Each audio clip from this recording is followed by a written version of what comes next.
By the way, what happened with Suga Sean? Like, I was very quick to accept what was in front of me, and then I slept on it. Something here is amiss. So let's work the timeline out. Suga Sean's got a fight. His opponent can't make it. Suga Sean goes on Ariel's show, says, I still want to be there. I'm still prepared. I'm going to make weight, and I'm going to go compete. I just need an opponent. 10 guys come out.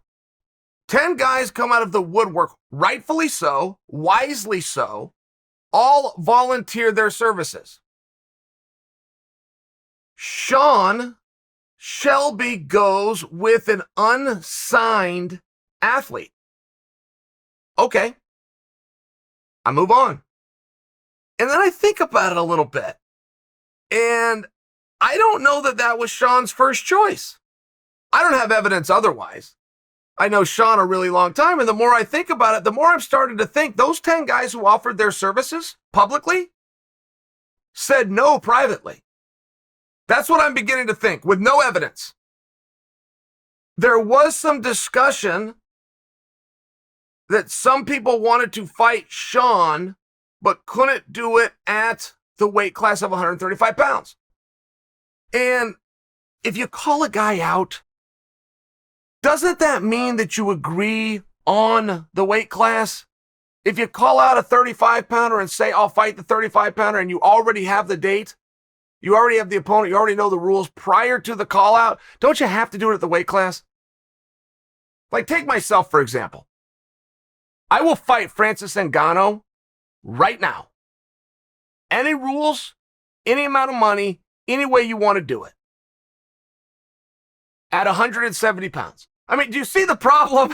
Right? Do you see where this gets weird really fast? And the more I'm reflecting back on that Sean situation, the more I'm thinking that Shelby likely did call one or more or all of the guys that spoke up and said that they would do the fight. I have no evidence of this. But I am starting to wonder how we got to this spot. And I am curious. And history does say, generally speaking, that those fighters would then speak up. They would say, Sean would out him. Hey, so-and-so was called. He says he can't make the weight. Just so everybody understands this, I agreed to the fight after he said he wanted it, and now he backed out. Sean hasn't done that. And history would also say that a fighter would step forward and go, you know what? I actually got that call. I want to do that fight. I'm hoping to do it at a different date. Like, there's something that would be offered. Hey, man, they went with this unsigned guy. I have no idea how this happened. They're trying to protect Suga Sean. I mean, there's just things that fighters generally would say to keep the dialogue going. But for some reason, these 10 guys who called out Sean went oddly quiet. I don't have a final thought here. It just dawned on me after the fact that something is amiss. Something here isn't as it appears. Tremendous opportunity for this young man who did take the fight. And would also make me wonder why an unsigned fighter on the regional scene who knew nothing about this contest, nothing about the opponent, and nothing about the weight, was ready when signed fighters didn't have the discipline to be within striking distance of weight. And I'm not here to put my finger in anybody's chest, but there is a lesson. There's not a lot of things that you do or need to do or will be offered to do in the spot of an unarmed combatant. You will be given an opportunity up to 3 times a year, unless your name is Donald Cerrone, and then it could be, who knows, right, with Cowboy. You guys get my point. It's 3 times a year. Some of the top guys, it's 2 times a year. How and when do you let your weight get out of control? You let your shape not be on point? What part of the sport are you so new to that you haven't followed that history says the greatest opportunities come for short notice replacement fights?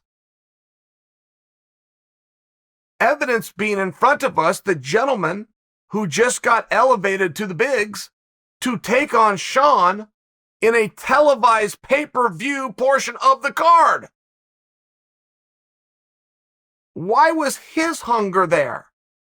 Why was his training on point? We have people that are trying to raise money for a training camp. This guy's not even in the bigs, which means he didn't have the money, but he had the discipline to be in shape, the guts and responsibility to be in striking distance of the weight class, in the sense that God gave Geese to answer his phone and say the word yes. So why is it that the pros are having to get leadership and take cues from a gentleman who I'm accidentally condescending to by not stating his name? I will fix that. I will learn his name and I will say his name. I just don't have it for me right now. Why is he the leader in the room? And moreover, why is it that the people in front of him don't view him like that? Why is he getting treated like the new guy? He's the most veteran, skilled, mentally and physically prepared of all of them.